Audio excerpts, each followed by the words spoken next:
All right. Hello, seventh period. I hope y'all have had a great day. Happy Thursday. Week's almost over. Whoop whoop. Okay. So yesterday we looked at how these cities got so much bigger, how and why, and what some of the problems were that resulted from urbanization, and what some of the opportunities were from urbanization. And today we're going to be looking at politics in the Gilded Age.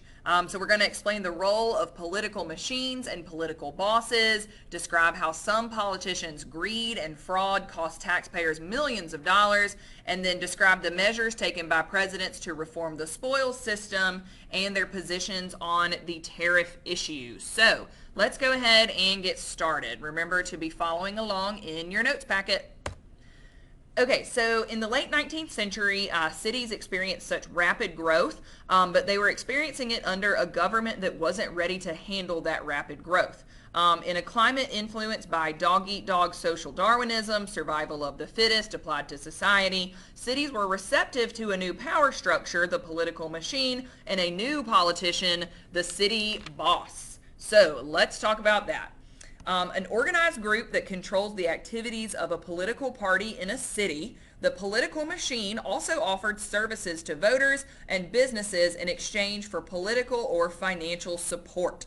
In the decades after the Civil War, political machines gained control of local government in Baltimore, New York, San Francisco, and other major cities. So political machines were organized like a pyramid. At the base were the local precinct workers and captains who tried to gain voters' support on a city block or in a neighborhood and who reported to a ward boss. At election time, the ward boss worked to secure the vote in all the precincts in the ward or the electoral district. So ward bosses helped the poor and gained their votes by doing favors or providing services. As one elected ward boss of Boston's West End explained in 1885, there's got to be in every ward somebody that any bloke can come to and get help. Help, you understand. None of your law and your justice, but help. At the top of the pyramid was the city boss, who controlled the activities of the political party throughout the city. Precinct captains, ward bosses, and the city boss worked together to elect their candidates and to guarantee the success of the machine. Whether or not the boss officially served as mayor, he controlled access to municipal jobs and business licenses and influenced the courts and other municipal agencies. Bosses like Roscoe Conkling in New York used their power to build parks, sewer systems, and waterworks and gave money to schools, hospitals, and orphanages. Bosses could also provide government support for new businesses, a service for which they were often paid extremely well. It was not only money that motivated city bosses. By solving urban problems, bosses could reinforce voters' loyalty, win additional political support, and extend their influence. So many precinct captains and political bosses were first generation or second generation immigrants. Few were educated beyond grammar school. They entered politics early and worked their way up from the bottom. They could speak to immigrants in their own language and understood the challenges that newcomers faced. More importantly, the bosses were able to provide solutions to some of those challenges. The machines helped immigrants with naturalization, or attaining full citizenship, with housing, and with jobs, which were the newcomers' most pressing needs. In return, the immigrants provided what the political bosses needed: votes. Big Jim Pendergrast was an Irish-American saloon keeper who worked his way up from precinct captain to Democratic city boss in Kansas City by aiding Italian, African-American, and Irish voters in his ward. This is what he said. "I've been called a boss. All there is to it is having friends, doing things for people, and then later on they'll do things for you. You can't coerce people into doing things for you. You can't make them vote for you. I've never coerced anybody in my life. Wherever you see a man bulldozing anybody, he don't last long."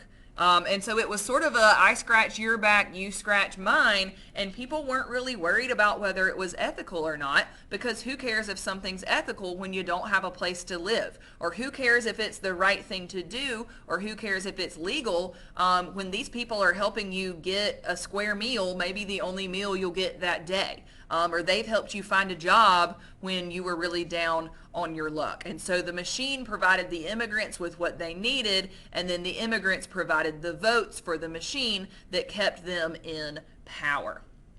So while the well-oiled political machines provided city dwellers with services, many political bosses fell victim to corruption as their influence grew. When the loyalty of voters was not enough to carry an election, some political machines turned to fraud. They would use fake names, and party faithfuls would cast as many votes as were needed to win. So elections were nothing like they are today back then. They didn't check your ID. They didn't, look at your name on a roll. Have you registered to vote? You could just pretty much walk in and out of the polling place as many times as you wanted, just putting on a different hat. And go count, and go vote. They didn't even have official voting tickets. Like you wouldn't even have a government-sponsored which person do you want to vote for. Parties were responsible for printing their own tickets. And so there was just massive voter fraud that was often sponsored by these political machines. Once a political machine got its candidates into office, it could take advantage of numerous opportunities for graft. Graft is the illegal use of political influence for personal gain. For example, by helping a person find work on a construction project for the city, a political machine could ask the worker to bill the city for more than the actual cost of materials and labor. The worker would then kick back a portion of the earnings to the machine. Taking these kickbacks or illegal payments for their services enriched the political machines and individual politicians. Okay, so for example, let's say it takes $10 to lay down half a mile of asphalt. Well, the person that is going to be asking the government to pay for it, he's going to say, oh, that actually took $20, and then he and the machine boss split that extra $10 and put it in their own pocket. So that's graft. So political machines also granted favors to businesses in return for cash and accepted bribes to allow illegal activities like gambling to flourish within the cities that they controlled. Politicians were able to get away with these shady dealings because the police rarely interfered. Until about 1890, the police forces themselves were hired and fired by the political bosses. So there's just massive fraud and corruption. William M. Tweed, known as Boss Tweed, became the head of Tammany Hall, which was New York City's powerful Democratic political machine, in 1868. Between 1869 and 1871, Boss Tweed led the Tweed Ring, which was a group of corrupt politicians in basically stealing money from the city.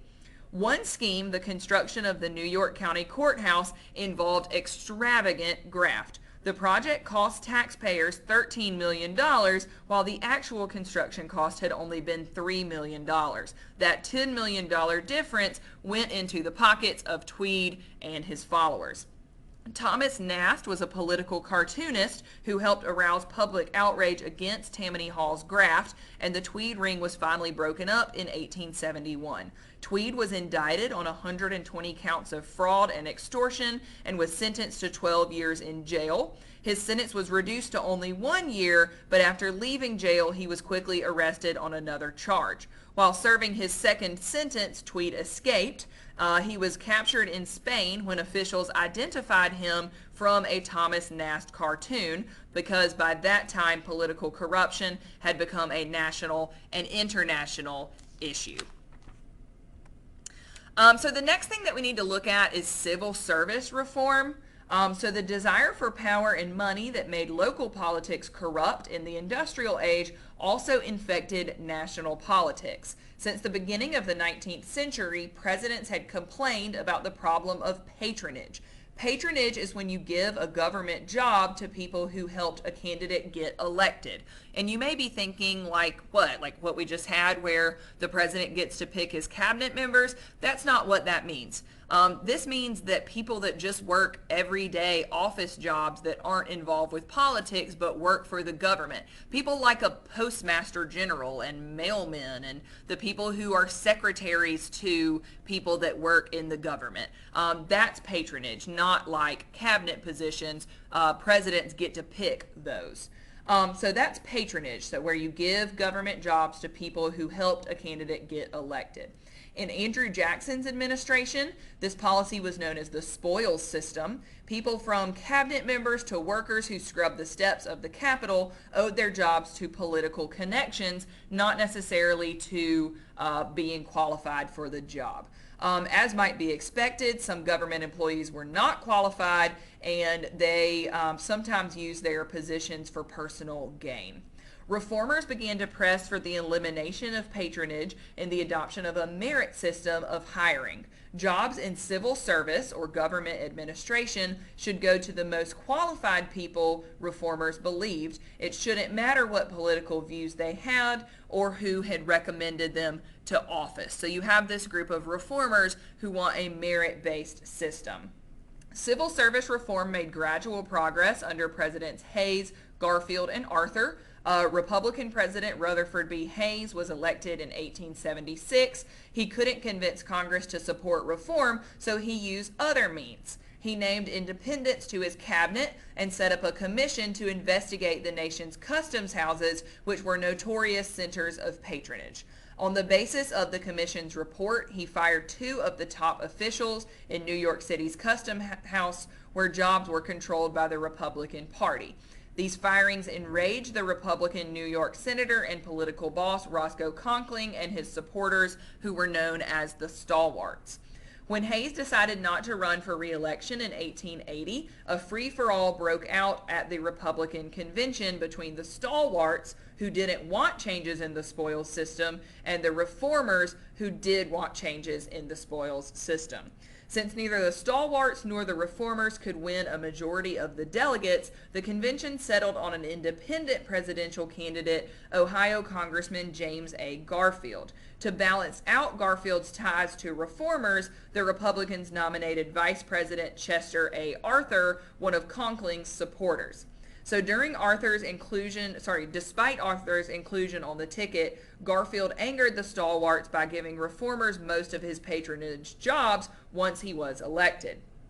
On July 2, 1881, as President Garfield walked through Washington, D.C.'s train station, he was shot 2 times by a mentally unbalanced lawyer named Charles Guiteau, whom Garfield had once turned down for a job. His would-be assassin announced, "I did it and I will go to jail for it. I am a stalwart and Arthur is now president." Garfield did finally die from his wounds on September 19th. Despite his ties to the Stalwarts, Chester Arthur turned reformer once he became president. His first message to Congress urged legislators to pass a civil service law. The resulting Pendleton Civil Service Act of 1883 authorized a bipartisan civil service commission to make appointments to federal jobs through a merit system based on candidates' performance on a civil service examination. By 1901, more than 40% of all federal jobs had been classified as civil service positions, but the Pendleton Act had mixed consequences. On one hand, public administration became more honest and efficient, but on the other hand, officials could no longer pressure employees for campaign contributions, and so politicians turned to other sources for donations.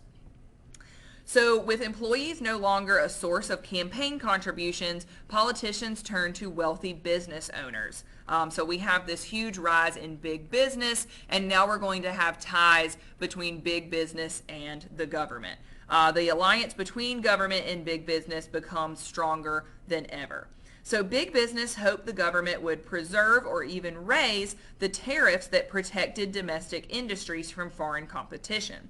The Democratic Party, however, opposed high tariffs because high tariffs increased prices for consumers. In 1884, the Democratic Party won a presidential election for the first time in 28 years with candidate Grover Cleveland as president, and Cleveland tried to lower tariff rates, but Congress refused to support him. In 1888, Cleveland ran for re-election on a low-tariff platform against the former Indiana Senator Benjamin Harrison, who was the grandson of President William Henry Harrison.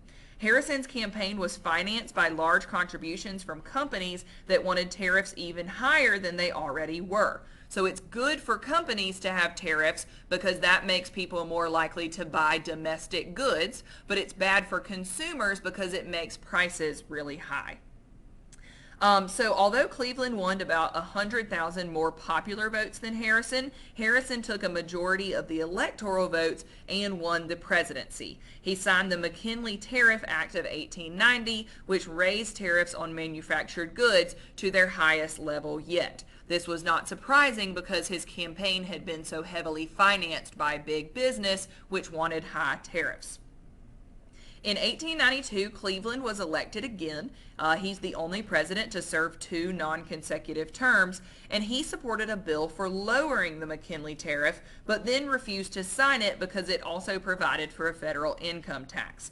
The Wilson-Gorman tariff became law in 1894, even without the president's signature, and in 1897, William McKinley was inaugurated president and raised tariffs once again. So the attempt to reduce the tariff had failed, but the spirit of reform was not dead. New developments in areas ranging from technology to mass culture would help redefine American society as the United States moved into the 20th century, just as this tariff issue and the growing conflict between consumers and manufacturers was helping to redefine influence of business in politics. Okay, so in your packet you have a political cartoon looking at the influence of business in politics and how that grew during the Gilded Age. You need to look at this cartoon and answer the questions about it. When you get done, you need to do the 15.3 comp check, and then you will be done for the day. Thanks, guys.